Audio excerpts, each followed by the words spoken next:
স্বাস্থ্যসাথী কার্ডের চিকিৎসার ক্ষেত্রে কড়া নিয়ম চালু করলো রাজ্যের স্বাস্থ্য দপ্তর। এখন থেকে আর বেসরকারি হাসপাতালে সরাসরি অস্ত্রোপচার করা যাবে না। তাহলে কি হবে, কি নিয়ম জারি হলো, বিস্তারিত জেনে নেব নিউজ 18 বাংলার পর্দায়। শুধুমাত্র আউটডোর নিয়েই নয়, অনিয়ম রুখতে স্বাস্থ্যসাথীতেও এবার কড়া নিয়ম। স্বাস্থ্যসাথীতে ইমার্জেন্সি অর্থোপেডিক অপারেশনে নিয়ম বদল। চাইলেই বেসরকারি হাসপাতালে অপারেশন করা যাবে না। আমি আবারও চলে যাব আমাদের প্রতিনিধি ওঙ্কারের কাছে। ওঙ্কার, ঠিক কি নির্দেশ দেয়া হয়েছে রাজ্য সরকারের তরফে এই বিষয়ে?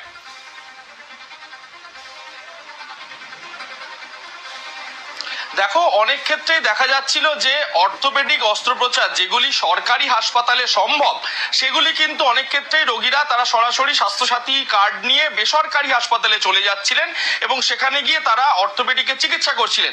যেখানে কিনা সরকারি হাসপাতালে সমস্ত রকম পরিকাঠামো তৈরি রয়েছে, তারপরেও কেন বেসরকারি হাসপাতালে যেতে হবে? এই বিষয় নিয়ে একটি এক্সপার্ট টিম কিন্তু ইতিমধ্যেই গঠন করেছিল রাজ্য স্বাস্থ্য দপ্তর, এবং যেটা অভিযোগ উঠছিল মালদা, মুর্শিদাবাদ এই সমস্ত জেলাগুলির ক্ষেত্রে কিন্তু বেশিরভাগ ক্ষেত্রেই যাদের অর্থোপেডিক অপারেশনের প্রয়োজন তারা কিন্তু সরাসরি বেসরকারি হাসপাতালে চলে যাচ্ছিলেন সরকারি হাসপাতালের পরিবর্তে।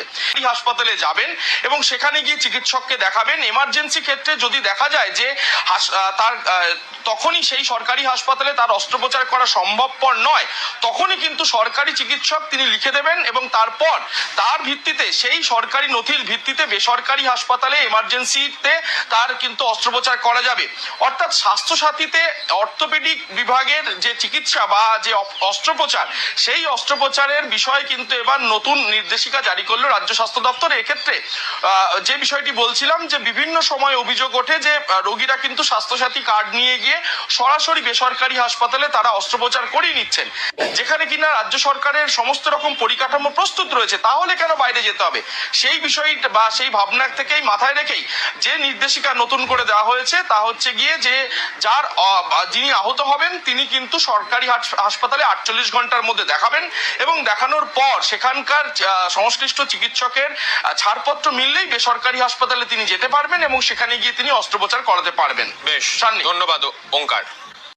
সম্মানীয় দর্শক, যেমনটি আপনারা শুনলেন যে স্বাস্থ্যসাথী কার্ডের চিকিৎসার ক্ষেত্রে বড় ধরনের পরিবর্তন কিন্তু ঘটে গেল। আর বেসরকারি হাসপাতালে এখন থেকে আপনারা সরাসরি অর্থোপেডিক অস্ত্রোপচার কিন্তু করতে পারবেন না।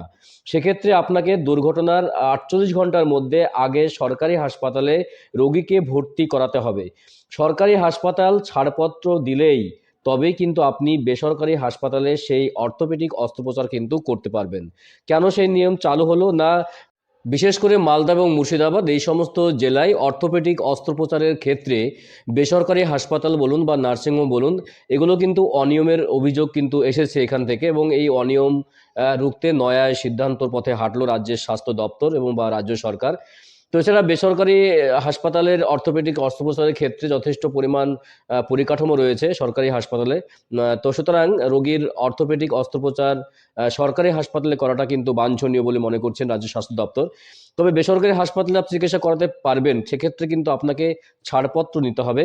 অর্থাৎ আপনাকে সরকারি হাসপাতালে ভর্তি করাতে হবে 48 ঘন্টার মধ্যে, এবং তারপরে ছাড়পত্র মিললেই তবেই আপনি বেসরকারি হাসপাতাল বলুন বা নার্সিং হোম বলুন, সেখানে গিয়ে কিন্তু আপনি চিকিৎসা করাতে পারবেন, তাছাড়া কিন্তু পারবেন না। এই গুরুত্বপূর্ণ নিয়ম কিন্তু চালু হয়ে গেল স্বাস্থ্যসাথী কার্ডের উপরে। গুরুত্বপূর্ণ আপডেট দেওয়ার চেষ্টা করলাম আজকের ভিডিওতে, এবং ধন্যবাদ জানাই নিউজ 18 বাংলার পর্দাকে, কারণ এই ধরনের সংবাদ সংগ্রহ করবার জন্য। তো দেখা হচ্ছে নেক্সট ভিডিওতে এই ধরনের গুরুত্বপূর্ণ আপডেট নিয়ে। ভালো থাকবেন, সুস্থ থাকবেন, অসংখ্য অসংখ্য ধন্যবাদ।